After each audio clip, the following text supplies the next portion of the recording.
Bonjour les amis, vous vous sentez stressé, vous sentez à côté de vos pompes, vous vous sentez prêt à flancher? Eh bien, j'ai une solution pour vous, une thérapie de choc qui devrait beaucoup vous aider. Ça s'appelle 14 jours pour aller mieux.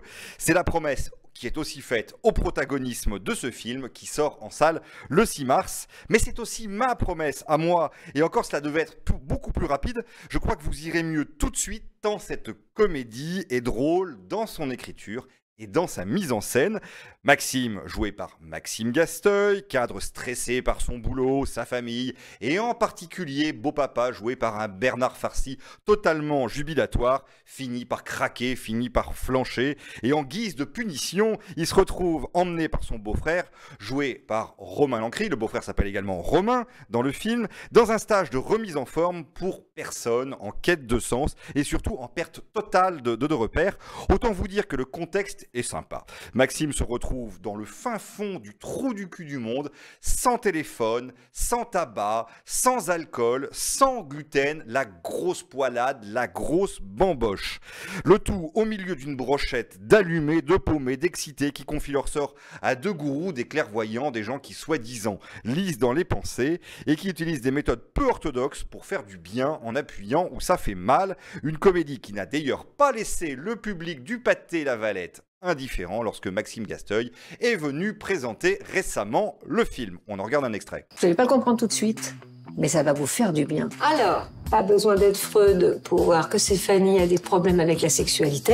Es-tu au courant que tu possèdes un clitoris? Quand t'étais petite, on a dû te dire, faut pas toucher, c'est sale. Ce n'est pas sale, Stéphanie. Je crois que j'ai mis le doigt sur quelque chose. Pardon, non. Tu veux pas me toucher le clito? Pardon? Tu veux pas me toucher le clito? Ça va pas, quoi. Mais Stéphanie, on touche pas les clits. Des gens comme ça qu'on... Mais c'est la cour des miracles, Cécile. Même rapidement. Non!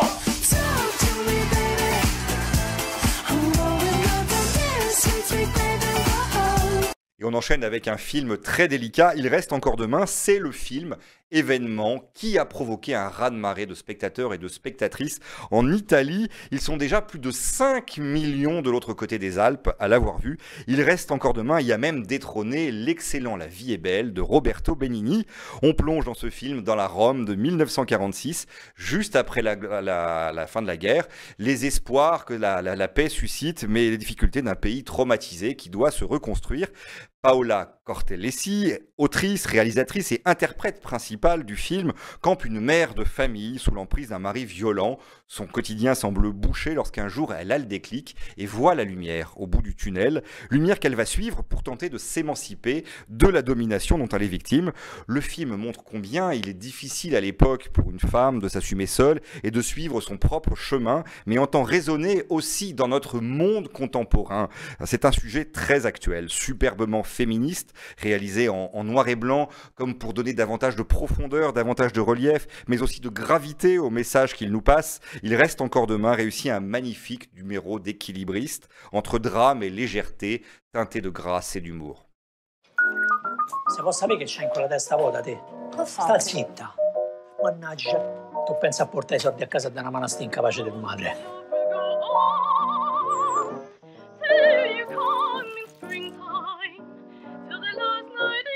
Se può sapere perché questo è il primo giorno via più di me. Quello è uomo, no? Alla fine dei conti, te hai una brava donna di casa. Perché me ne leva dalle mani? Non gli puoi meno sempre. Se no si abitua. Una, ma forte. Tutti dovete schiattare, perché mi pia se sposa un signore, non pezzente come voi, a miserabili! Se penso che quando te ne andrai non ci sarà più una donna dentro a sta casa. Le 13 mars, c'est aussi la sortie du film Heureux gagnant. Alors pour résumer le film en une phrase, l'argent ne fait pas le bonheur. Dans Heureux gagnant, suite d'histoires, de scénettes indépendantes les unes des autres, vous assisterez à la violence, au choc de ce que gagner au loto peut représenter. C'est l'argent, une monstrueuse quantité d'argent qui rend fou, qui corrompt, mais pour notre plus grand bonheur. Le film flirte souvent avec l'immoralité et n'est pas optimiste, n'est pas d'un optimisme cynisme béat quant à la nature humaine, mais c'est encore en se moquant de nous-mêmes que nous nous divertissons le mieux. Alors je vous raconte juste la première scène, un couple très modeste, un peu dans la dèche, qui ne s'estime plus guère, part quand même en vacances dans la belle famille, comme tous les ans, dans une voiture pourrie, non climatisée, et pas question, non vraiment pas question de prendre l'autoroute, c'est bien trop cher quand soudain, dans la boîte à gants, là, refait surface un vieux ticket de loto qui s'avère être gagnant. Alors il y a quand même un os, il faut l'encaisser le jour même, là dans quelques heures, sous peine de tout perdre. Adieu vos vaches cochons couvés. Tout est bon pour arriver au bureau des jeux avant la fermeture. C'est les montagnes russes au volant et dans la tête de nos deux heureux gagnants. Extrait. Oh putain.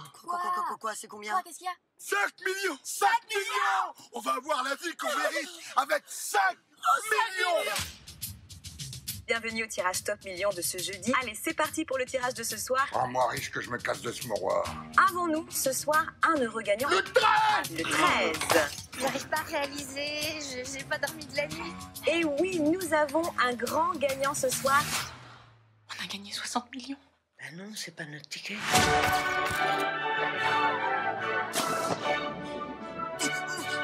Ça va? Là, t'es multimillionnaire depuis même pas 10 minutes et ça te rentre dedans.